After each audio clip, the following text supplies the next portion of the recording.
doloroso, ¿verdad?, del paciente. Entonces ahí tenemos que pasar al llamado ¿qué? Tratamiento. Ahora, tratamiento, y decimos que esto es una urgencia, ¿verdad?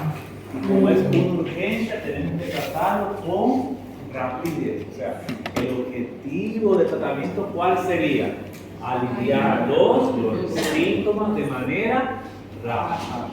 Entonces, como es una urgencia, nosotros tenemos que ir elaborando algunas teorías que nos va a ayudar en la práctica. Y decimos, si es una urgencia, entonces yo tengo que saber que la vía de administración de estos medicamentos, ¿cuál sería? La vía parenteral, que puede ser o intramuscular o intravenosa. Primero así que nos vamos ubicando, ¿verdad? Entonces yo tengo que saber que el grupo de fármacos que vamos a utilizar en esta enfermedad lo podemos usar por vía intramuscular o por vía intravenosa. Ahora, en estos grupos farmacológicos que vamos a ver ahora, vamos a crear una habilidad, y la habilidad ¿cuál sería? ¿Cómo yo administro estos medicamentos? Para comenzar en el mundo de la farmacología, no, de la farmacología clínica. Entonces, vamos a crear una habilidad. Si yo digo, yo voy a utilizar estos fármacos por vía intravenoso, ¿qué voy a aprender? Que vai junto com o soro. Para que no se confunde. No. Intramuscular o intravenoso. Los medicamentos que vamos a utilizar en esta urgencia tienen que ser por vía intravenosa. Si vamos a utilizar, vamos a diluirlo, ponemos así, diluir. ¿En qué? En 200 ml de solución salina fisiológica. Es como un protocolo que le estoy ayudando, ¿verdad?, para utilizarlo. Y decimos, y esto lo vamos a pasar de 30 minutos a 1 hora. O sea, ya tiene parte de la indicación médica, ¿verdad? Bueno, yo decido que esos fármacos los voy a utilizar por vía intravenosa. Tengo que saber que los grupos que vamos a utilizar necesitan ser diluidos en 200 ml de suero fisiológico a pasar de 30 minutos a 1 hora. Yo lo voy a utilizar por vía intramuscular no diluido. No tengo que diluir, ¿verdad? Se aplica directamente. ¿Hasta ahí entendieron? Sí. Ahora, ¿cuáles son los grupos farmacológicos que vamos a utilizar o qué fármacos recomendamos utilizar? Los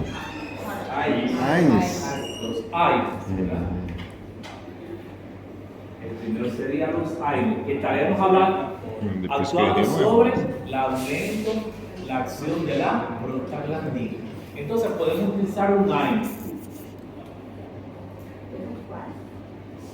No hay predilección siempre y cuando exista una presentación para qué, para la vía intramuscular o intravenosa. Por ejemplo, uno muy utilizado, cetoprofeno, ¿verdad? Cetoprofeno, que yo conozco, una presentación comercial es ampollas de 100 miligramos. Yo decido, yo quiero que el efecto sea más inmediato, más pronto. ¿Qué tengo que hacer? Diluirlo, ¿verdad?, en esa dilución para aplicar en vena. Yo decido que voy a usar el cetoprofeno por vía intramuscular, lo pongo sin diluir. ¿Entendieron? ¿Sí o no?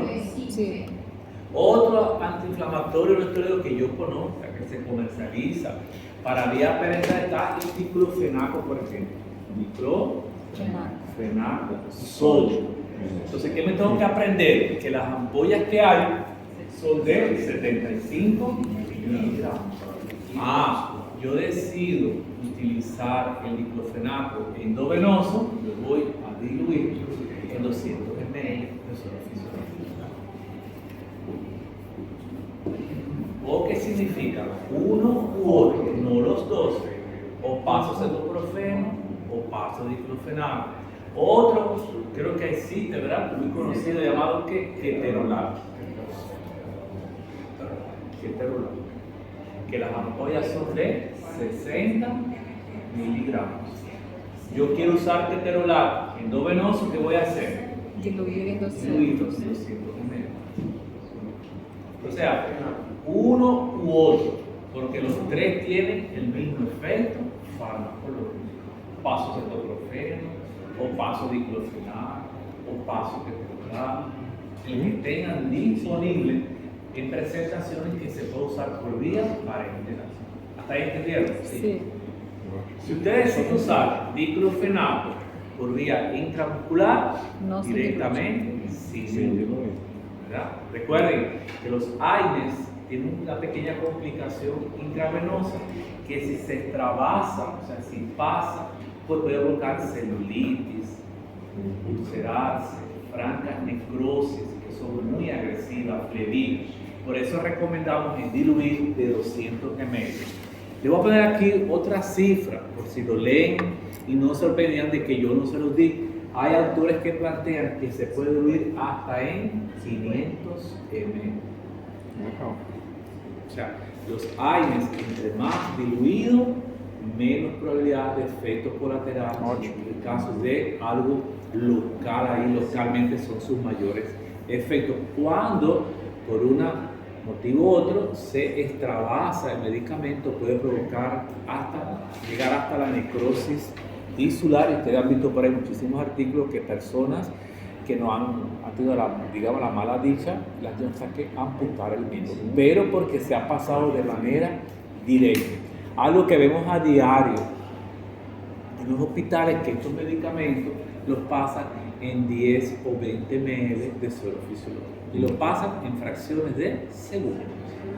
Doctor, con 100 o 150, eso no, ¿verdad? Acabo de decir de 200 A a 500. 150. Bien diluido. Bien. Como que a gente decide qual a gente vai usar? Se é a... Depende de eso. Cuando acabe de concluir, vamos a entender. Es un tratamiento, ¿verdad? Estamos actuando sobre la causa de las prostaglandinas. Ahora yo le pregunto a ustedes, los AINES, ¿qué efecto farmacológico tienen? Su mayor efecto es antiinflamatorio. En segundo lugar son analgésicos y en tercer lugar son antipiréticos. O sea, en esa prioridad, pero su mayor efecto es antiinflamatorio. ¿Por qué lo utilizamos en el cólico? Porque son los medicamentos que inhiben ¿qué? La acción de la prostaglandina. Pero vamos a razonar. Esta patología, ¿con qué cursa? Con un intenso dolor. Entonces, a ese AINE, a ese tratamiento que yo le voy a asociar, más un analgésico.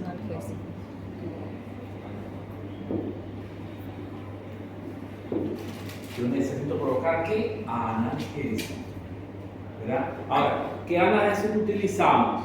Por vía parenteral, vía intramuscular o vía intravenosa. ¿Cuál? Entonces utilizamos la escala del dolor, o sea, la escala que empezamos por uno más, que es potente, que es bueno, y podemos empezar a comer por la dipirona. Paracetamol. Dipirona. La dipirona la utilizamos en información de ¿qué? De 1 gramo. Y yo decido poner la dipirona endovenosa porque quiero dar más analgesia pronto. ¿Qué hago? Voy a diluir en 200, 500 ml, a pasar de 30 minutos a 1 hora. Está difícil el acceso a la vena. Intramuscular. Lo intramuscular directamente. ¿Verdad? ¿Entendieron? Cuando es intramuscular, no, en estos casos, no diluimos el medicamento. Hasta ahí. El paciente es alérgico a la dipirona. No tengo buena experiencia con la dipirona. Hay otro analgésico. ¿Cuál? Paracetamol. Paracetamol. Vía parenteral. Tengo aquí paracetamol. Pero el paracetamol única y exclusivamente es de uso intravenoso. Paracetamol solamente se utiliza de manera intravenosa. Y él viene en una sola presentación, que es la que yo conozco, ¿verdad? Viene ya en frasco de 100 ml, equivale a un gramo. O sea, el paracetamol solo se utiliza por vía intravenosa y ya viene diluido, viene así. Y tengo un frasquito ahí de agua. ¿Tenés?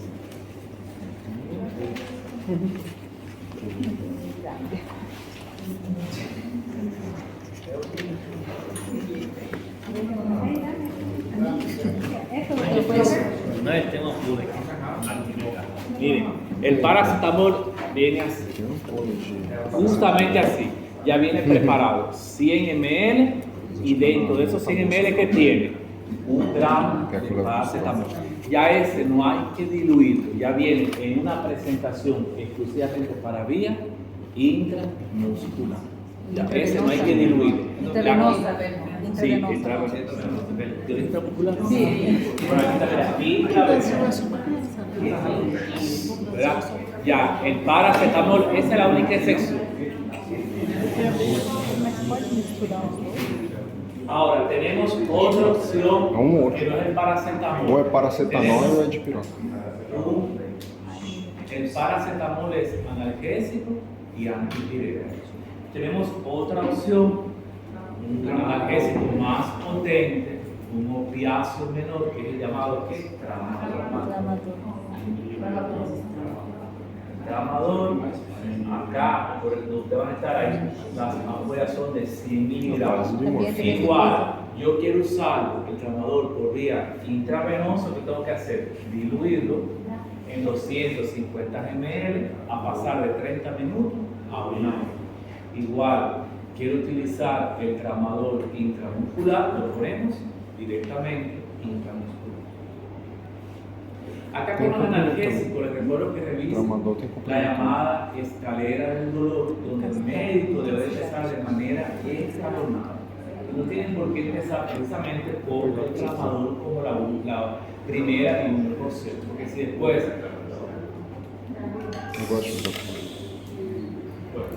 lo utilizan como ustedes quieran. Acá tienen el esquema de presentación. Siempre es un esquema combinado, o sea, un ARNES y más una solución. Ahora acá, por pura información, recordar, nunca deben de mezclar o combinar los medicamentos. O sea, ustedes no pueden poner cetoprofeno y dipirona en una misma dilución. Hay que aplicarlo de manera individual, por la sencilla razón del efecto diluido, por la misma razón de los efectos anafilácticos. O sea, no es recomendado, debe de pasar primero. Si yo decido, bueno, el paciente me dio con mucho dolor, yo le voy a pasar primero ¿qué? Paracetamol. Paso el paracetamol en 30 minutos, voy a continuar en otro frasco con diclofenac. Ahí lo dejamos. Aquí creo que yo les sugiero, ¿verdad? Una cosa práctica, ¿no? Lo que más prima es el dolor. Entonces podemos comenzar.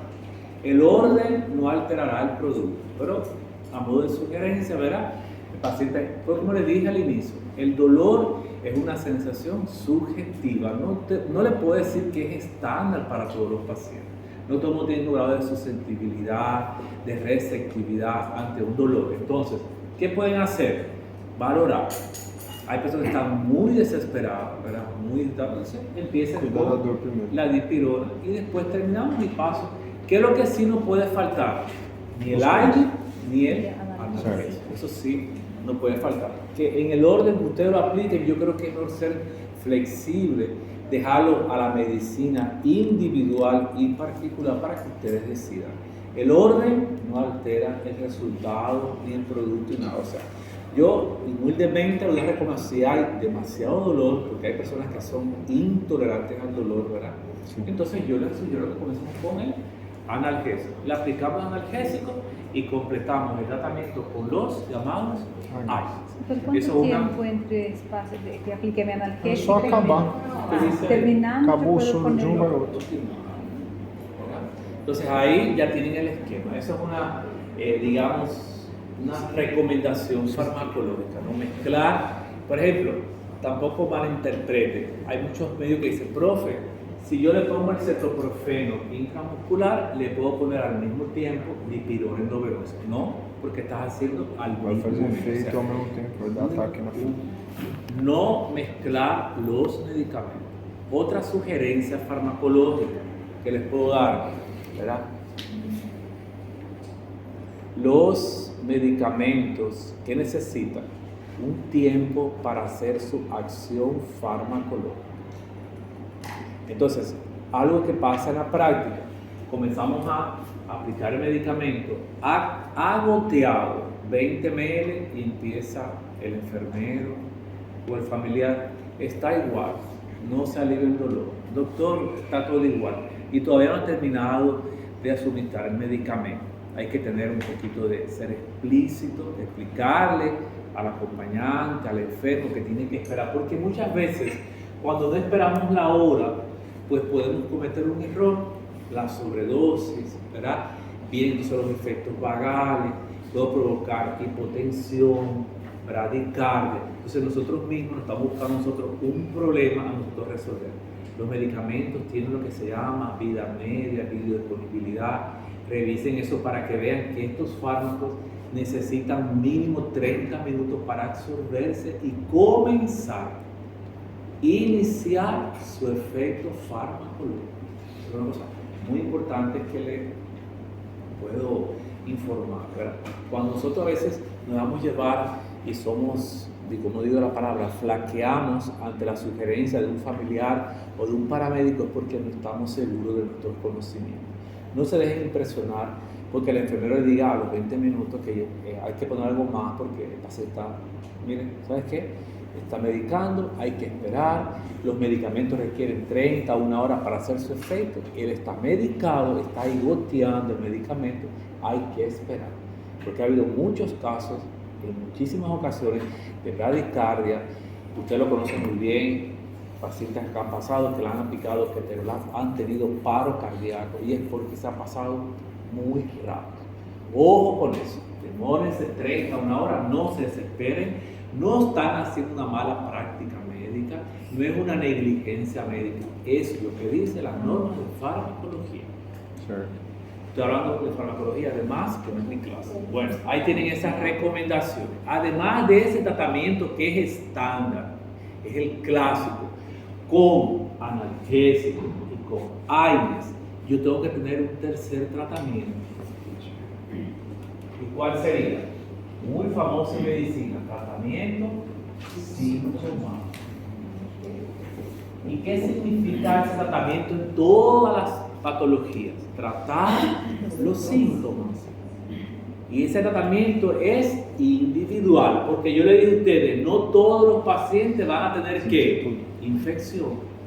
No todos los pacientes van a estar asociados a fiebre. No todos los pacientes con cólico nefrítico van a tener que náuseas y vómitos. O sea, el tratamiento sintomático es individualizado. Mi paciente además del dolor está con náuseas y vómitos. ¿Qué yo voy a hacer? Antiemético, pero por vía intramuscular o endovenosa. Metoclopramida, domperidona, ondansetron. Ustedes consideren, ¿verdad? Leosulpiride por vía intravenosa o intramuscular. Mi paciente, además del dolor súbito que tiene temperaturas elevadas, le tomamos los signos vitales, que está con 38, 39 de fiebre, tenemos que bajar la fiebre. Entonces digo, bueno, ¿qué medicamento voy a utilizar acá para bajar los síntomas? Dipirona o paracetamol. Ya estoy aliviando el dolor y estoy aliviando ¿qué? La fiebre. ¿Entendieron? Sí. ¿Sí o no? Sí. ¿Verdad? O sea, así, con ese enfoque dinámico. Este tratamiento es importantísimo en medicina, ¿verdad? Porque yo, por ejemplo, yo me doy cuenta así cuando veo unos exámenes. Y decimos, tratamiento de la neumonía. Todo el mundo dice, tratamiento mío es con acitromicina o amoxiclavulan. Tratamiento curativo. Pero al que tiene neumonía hay que ponerle antipirético, hay que ponerle analgésico, que es dolor en la emisora, tal vez tenga tos, pero ese también todo varía de uno a otro paciente. Tal vez el que tiene neumonía está deshidratado y lo puede hidratar por vía oral. Entonces, el tratamiento sintomático es algo que tiene que incorporar en su vida, que no es estándar. Por eso que los libros no vienen así. Porque ese libro habla ustedes, por ejemplo, de faringoamigdalitis. Es una infección de la orofaringe por bacterias gram positivas. Y dice el libro, tratamiento de elección, amoxicilina, amoxiclavulan. ¿Verdad? Pero sin embargo, el libro, porque se supone que estamos los profesores y los médicos, yo le digo, además de la amoxicilina en la faringoamigdalitis, que yo va a tener un tratamiento sintomático. Hay personas que tienen faringoamigdalitis, tienen fiebre muy elevada, pero otros que tienen un dolor. Doctor, mire, yo no puedo ni hablar. Y usted le mira la grande, está roja, pero es el umbral, la sensibilidad, la individualidad de cada paciente. A ese que tiene tanto dolor para tragar, que no puede ni hablar, yo le voy a poner ibuprofeno, cetoprofeno, ketorolac, pero tal vez él tiene fiebre y un dolor soportable, dipirona y el antibiótico. Entonces, si me hago entender, los tratamientos sintomáticos es particularizado, individualizado en cada paciente. ¿Qué vamos a tratar? El síntoma que acompañe de manera indistinta a uno u otro paciente. Pero nunca se olvide, en medicina y por supuesto en esta urgencia, también tratar los síntomas. ¿Hasta ahí entendieron? Sí. O sea, que el tratamiento sintomático no es estándar. ¿Cuál es el estándar? Un AINE más un analgésico. El sintomático es individualizado, personalizado a cada paciente, con los medicamentos habituales. ¿Qué puede ocurrir acá? Le doy todas las opciones habidas y por haber. Que hay muchas personas, los pacientes, que son alérgicos a los AINE, abundan muchísimo, ¿verdad? Entonces, si es alérgico, yo no puedo utilizarlo. Entonces, ¿qué opción nos quedaría? Los analgésicos. Pero acá hay una maniobra farmacológica de sentido común. Porque fíjense, a un paciente normalmente yo le doy un AINE, pero el AINE es analgésico y es antiinflamatorio y un analgésico. O sea que ya le estoy dando dos analgesias por mecanismos diferentes. Pero a este que es alérgico a los AINE, yo solamente le voy a dar analgésico. Entonces, como que tengo que ser más potente, más agresivo. En ese que es alérgico a los AINE, ustedes lo conocen mejor que yo, generalmente son alérgicos.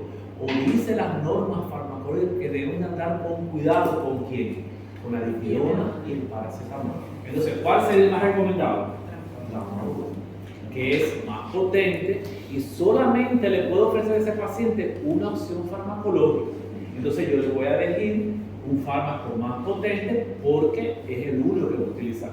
¿Cuál recomendamos ahí? Tramadol, pero igual, si el paciente es alérgico a los AINE y no es alérgico al paracetamol, usted puede utilizar paracetamol.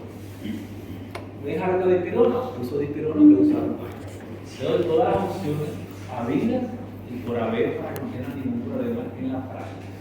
Ahora, después que nosotros medicamos a ese paciente con ese esquema, ¿qué es lo que nos queda? Evaluar, ¿verdad? Medicamos, el paciente va a la sala de observación, es medicado por la enfermera, ¿sí o no? Sí.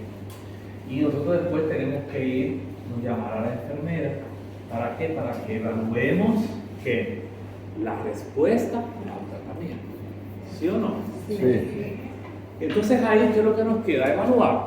Entonces ahí cuando vamos a evaluar, ¿qué vamos a evaluar nosotros en ese momento? La respuesta al tratamiento. Si hemos logrado ¿qué? Controlar o no el dolor, porque esa es mi urgencia. Acá tenemos dos caminos. Un camino A. Lo evalué, pregunté, lo consulté. Doctor, ¿sabes qué? Estoy mucho mejor. Apenas me molesta. Ese, mejor.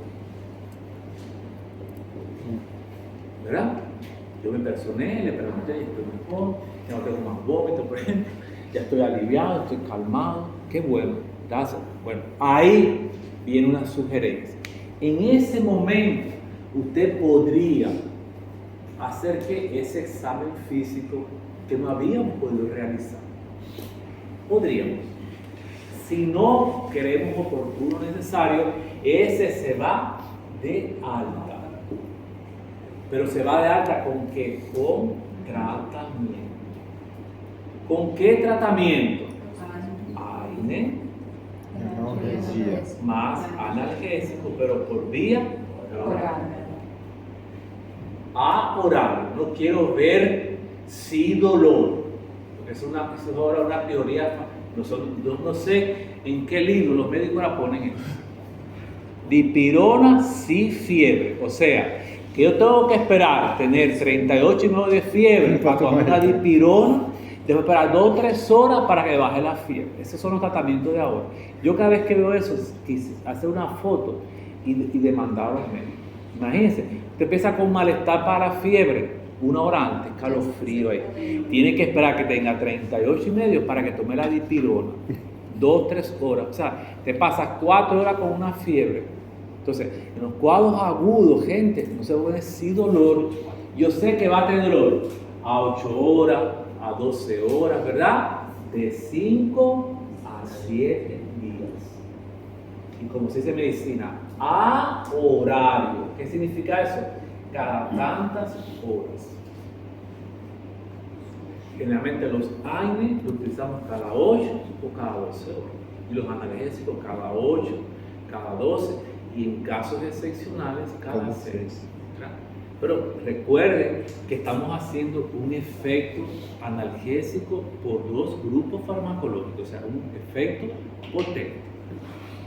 Acá, en este que mejoró, nosotros sugerimos al médico general que encaminar, direccionar el diagnóstico etiológico, o sea, buscar la causa de la obstrucción. Entonces ahí, eso es opcional, ¿verdad? Usted podría recomendar hacerle una ecografía renal y vesical, y si es hombre, siendo la próstata, hacerse hemograma completo, hacerse un análisis de orina, urea y creatinina, y sí o sí este paciente hay que mandarlo a la consulta externa. O sea, usted dice, mire, va a tomar cetoprofeno, un comprimido cada 8 horas, más dipirona cada 8 horas, y se va a consultar con un clínico o un urólogo en la brevedad posible.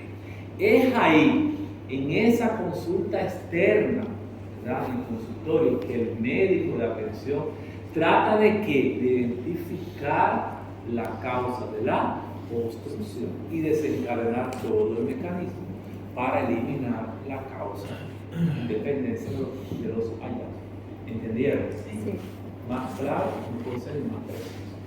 Ahora, cuando yo lo evalué, me puede encontrar con una situación.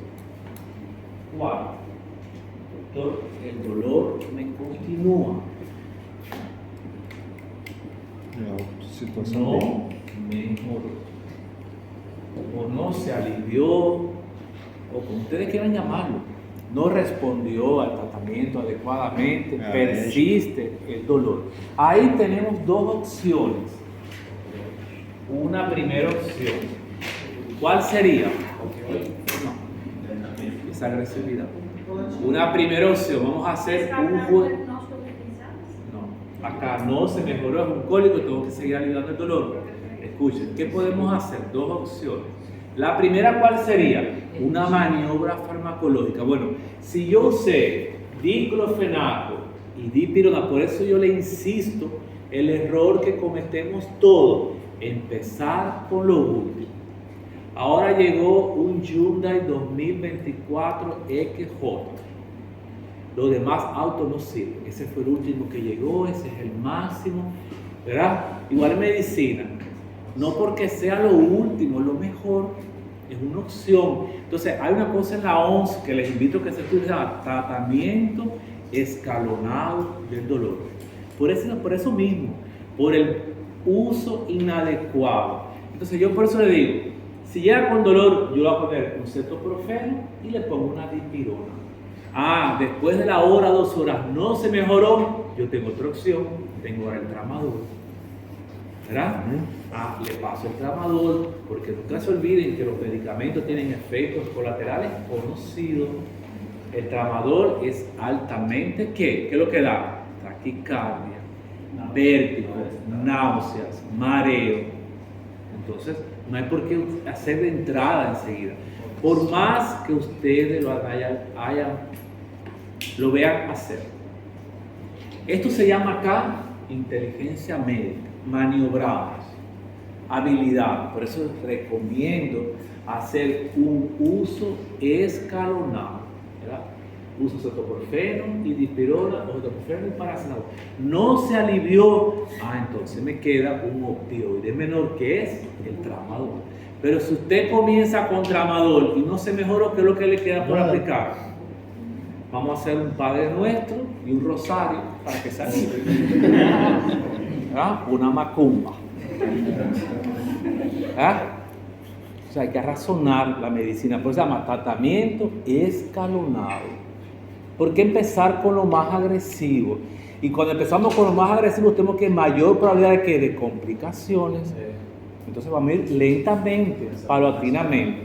Esa es una opción que tenemos en cuanto a este medio paso. Yo hice todas esas maniobras. O sea, por ejemplo, si yo usé diclofenaco y no se alivió y dipirona, digo, bueno, voy a ponerle un cetoprofeno ahora y tal vez con eso ya el paciente mejoró. O voy a ponerle el tramador. Mira, le voy a poner paracetamol, que es un excelente analgésico.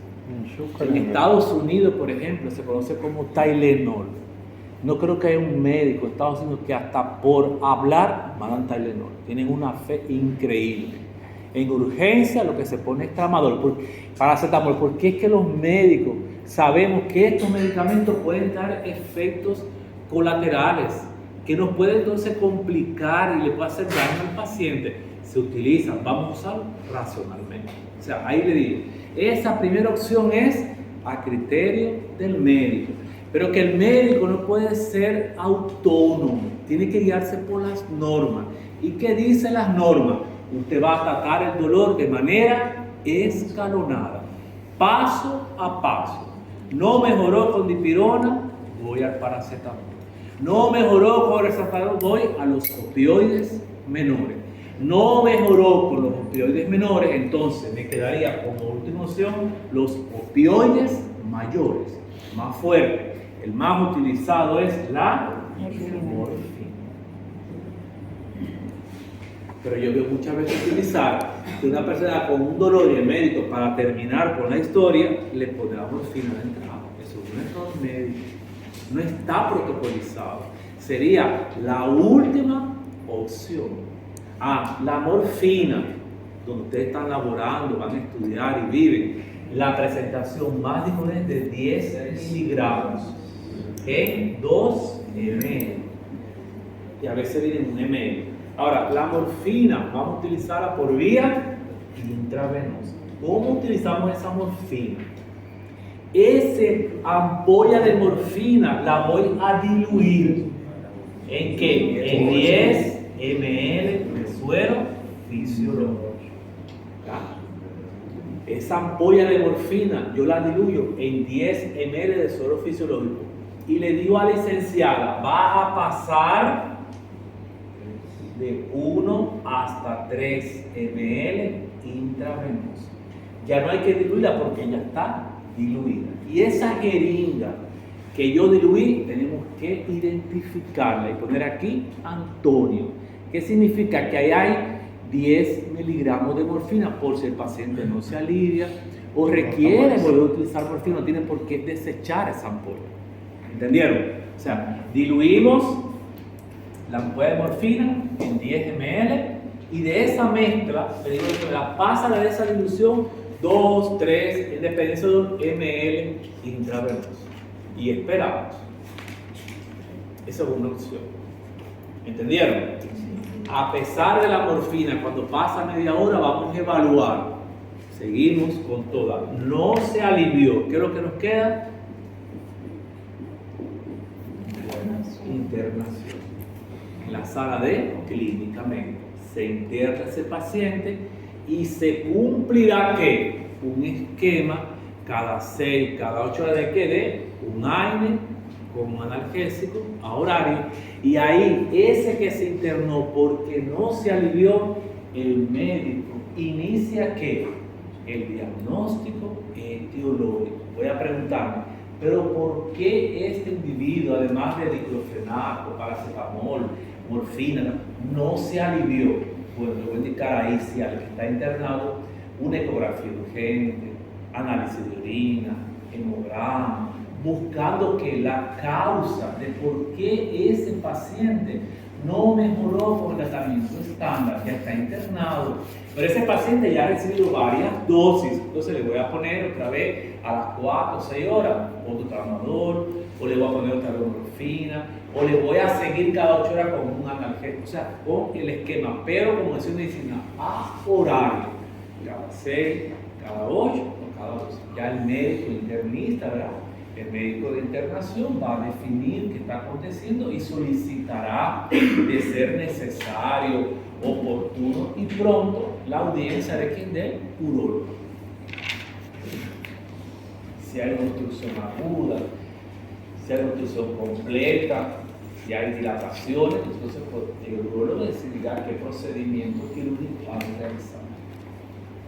¿Hasta ahí entendieron? Vamos a repetir. AINES y analgésicos para todos. Más tratamos de manera individual los síntomas. Esperamos 1 hora o 2 horas y evalúo. Mejoró, se va para su casa, pero con tratamiento vía oral. ¿Cuál? AINES, analgésicos y sintomáticos. Si tiene gastritis, úlcera activa, ¿qué tenemos? Protector. Si tiene náusea, antiemético. Pero ¿qué es lo que no va a faltar? AINES y analgésicos, ¿verdad? Y ahí, si ustedes quieren y lo permiten, les solicitamos ecografía renal, vesical, orina, todo lo que usted quiera, y que tiene que serse evaluado por quien, por clínica médica o urología. La consulta es cerca. ¿De acuerdo? Sí. Ahora, ¿qué puede pasar? Que no mejoró, maniobras farmacológicas, uno u otro según la escala del dolor. No mejoró a pasar ese segundo intento, ¿qué hago? Morfina. No mejoró además de la morfina, ¿qué hago? Lo interno, medicamentos a horario y desencadeno el mecanismo de ¿qué? De el diagnóstico etiológico para ver si en la brevedad posible el urólogo tiene que ir a hacer algún procedimiento quirúrgico, si tenemos que hacer algún cateterismo, si tenemos que vencer, permiso, si tenemos que hacer el que, algún desobstruir ese paciente. Le voy a comentar por comentario nada más. Muchas veces cuando ese paciente internamos que ha hecho resistencia o no mejora lo que ustedes conocen, ¿qué hace el urólogo? Lo define, hay un cálculo en el tercio inferior o en el tercio medio. ¿Qué voy a hacer? Voy a poner un catéter doble J. No debe hablar de eso, ¿verdad? Es así. Es una opción quirúrgica que está muy vinculada a las obstrucciones agudas y totales. Y supongamos que este sea el riñón y este sea el uréter, ¿verdad? Entonces supongamos que acá el paciente tiene un cálculo ahí impactado, detenido y que dificulta la mejoría. ¿Qué podemos hacer nosotros como urólogos en el quirófano después que lo internamos? Hacemos todas las investigaciones, porque no se hace así a priori, ¿verdad? Ya se estudió, se definió, mira, tiene un cálculo ahí impactado, retenido en el tercio medio, que vamos al quirófano con anestesia y pasamos a través de la vejiga, ¿qué cosa? Un catéter. Ese catéter, ¿qué hace? Que el orine que está en la pelvis vaya para la vejiga, se descomprime la pelvis, disminuye la presión intrapiélica y que disminuye la acción de las próstatas. Fundamento, digamos la palabra paliativo sintomático. Mejor, y después, en un secundario, el urólogo va y extrae, elimina o quita la obstrucción, el cálculo, lo que sea. Ya tienen ahí que muchas veces cuando hablas de catéter doble J, cuál es la función, y ese catéter es muy utilizado, inclusive puede estar hasta 3 meses ahí y sin ningún tipo de complicación, hasta tanto podamos nosotros vencer, eliminar ¿qué? La obstrucción. Sin apuro y sin desespero hacemos. Esos son el manejo del cólico renal no complicado. Un cólico renal, digamos así, estándar, que no tiene ninguna complicación, solamente el dolor. Pero existen, para terminar, ¿verdad?, los llamados ¿qué? Cólicos renales o renales complicados, ¿verdad? Lo cual quiere decir que todos no son complicados. ¿Cuál sería el cólico renal complicado? ¿Sí?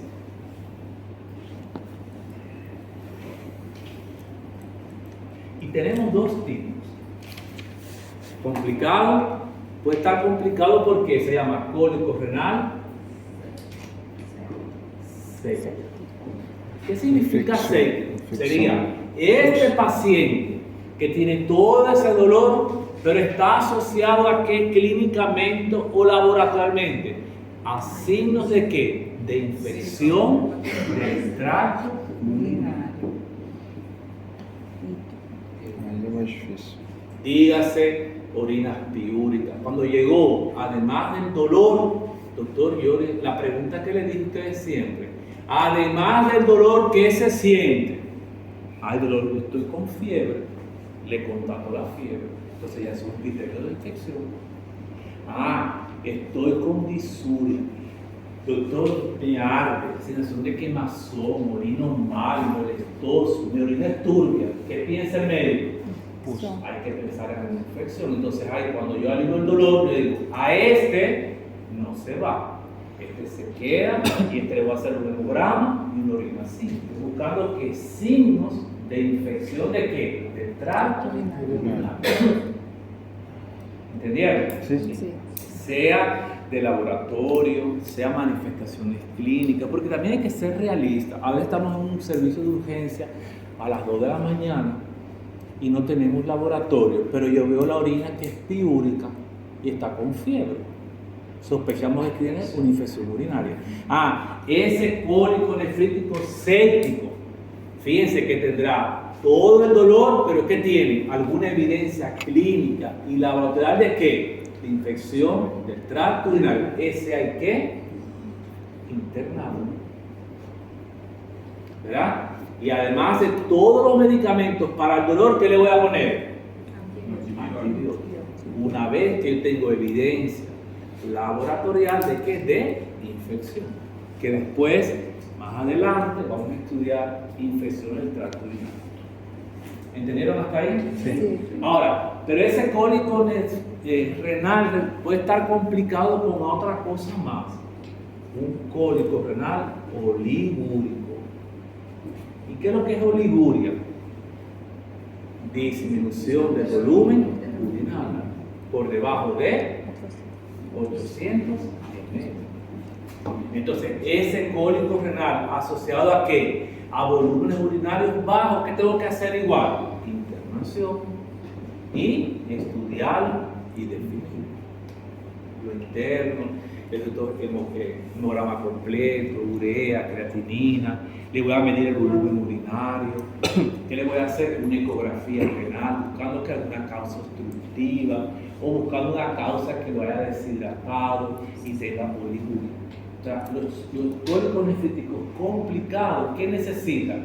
Internación, alivio del dolor, tratamiento y tratar internadamente estas dos condiciones según el caso. En ambos lo internamos y en ambos ¿qué hacemos? Además de todo lo que hemos explicado acá medicamentoso, desencadenamos que las investigaciones médicas oportunas, lo más básico, ecografía renal y vesical, hemograma completo, orina simple, urea y creatinina, y ahí empezamos un mecanismo a tratar de identificar, ¿verdad?, cómo resolvemos estas dos complicaciones. ¿Entendieron? Sí. Ahora yo le pregunto, ¿cuáles son los criterios clínicos de cólico nefrítico complicado? cualquier evidencia de infección del tracto urinario o cualquier evidencia que dé orina, ¿verdad? Son Tranquilo. los criterios de complicado. Sí. Los demás son no Normal. complicados. É o difícil e o fácil. Me acabo de agotar. Voy a sentar. Bueno, ese es manejo, tratamiento de qué? Del cólico nefrítico. Complicado y no complicado. Ahora a ver si están entendido. La hematuria es un criterio de antibiótico terapia. ¿Por qué? Porque solo usamos antibióticos en el cólico renoureteral complicado con infección del tracto urinario. Si un paciente tiene dengue y tiene un cólico renal, ¿es un cólico renal complicado? ¿Sí o no? No. Él tiene fiebre porque tiene un dengue, no tiene duas infección del doenças. tracto urinario. ¿Le van a asociar antibióticos? No, no tiene dengue y el dengue no lleva antibióticos. Hay que razonar.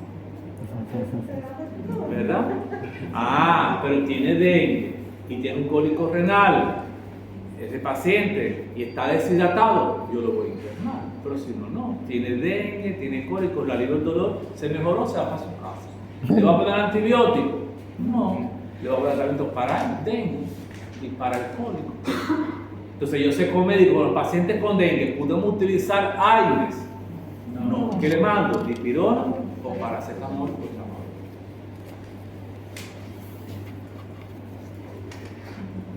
Cuestión de analizar. La medicina es una ciencia de probabilidades. No es 2 más 2. Usted quiere decir, profesor, va a orinar con sangre 1 minuto y 2 segundos o 1 minuto con sangre y 2 segundos. Eso no existe en medicina. Habrá enfermos, ¿verdad? Y hay enfermedades, pero que hay siempre son enfermos, ¿verdad? O sea, no todos somos iguales. Entonces ahí viene la inteligencia, la habilidad del médico racional. Profe, ¿y el cólico renoureteral en una embarazada es complicado o no? No complicado. Los únicos criterios son comodidades asociadas. Ahora que tú sabes, desde el punto de vista de obstetricia, que ya es esa materia, ¿verdad? Entonces eso sí ocurre en el último trimestre, es una amenaza de aborto, o sea, de parto pretérmino. Esa paciente, pero se trata igual. Se le interna. No tiene quito de complicación. Se le interna, pero es no un le embarazo hace- complicado, es otra cosa. Ya no es un cólico renal complicado, es un embarazo patológico. Porque tiene que un estado patológico adicional, porque el embarazo no es patológico, eso es fisiológico. Usted tiene un embarazo y tiene una apendicitis, entonces está grave, usted tiene un embarazo patológico. Y usted hace con la apendicitis lo mismo que hace con todos los demás, la tiene que operar. De una colecistitis aguda de embarazo, porque tengo embarazada, es una colecistitis grave. Solamente, es a la inversa, es un embarazo complicado, pero eso no es una colecistitis complicada. No. Eso. No. Es la forma de expresarlo, ¿verdad? Por así tienen que analizar. Pero mi embarazada tiene 19 semanas, tiene un cólico renal, pero tiene piuria, eso es un cólico renal complicado. Pero puede tener un cólico renal por comprimir el útero y para mí no es complicado, un cólico renal, lo va a tratar igual. ¿Verdad? ¿Sí o no? Pus na urina. Pus na urina. Pero si tiene, está embarazada y Con tiene infección. una cistitis asociada, eso es un embarazo patológico, pero el embarazo no es una complicación de cistitis. Aí vai dar febre e urina turva, que é pior. Es lo mismo, pero no es lo mismo, ¿verdad? La tecnología y la actuación. Usted tiene una embarazada, sabe bien que el uso de los AINES, monodosis, no es teratogénico. Usted puede usar una embarazada después del tercer trimestre, un ketorolac, acetaminofén, no puede. Pero si no tiene, usa tramadol o le usa paracetamol.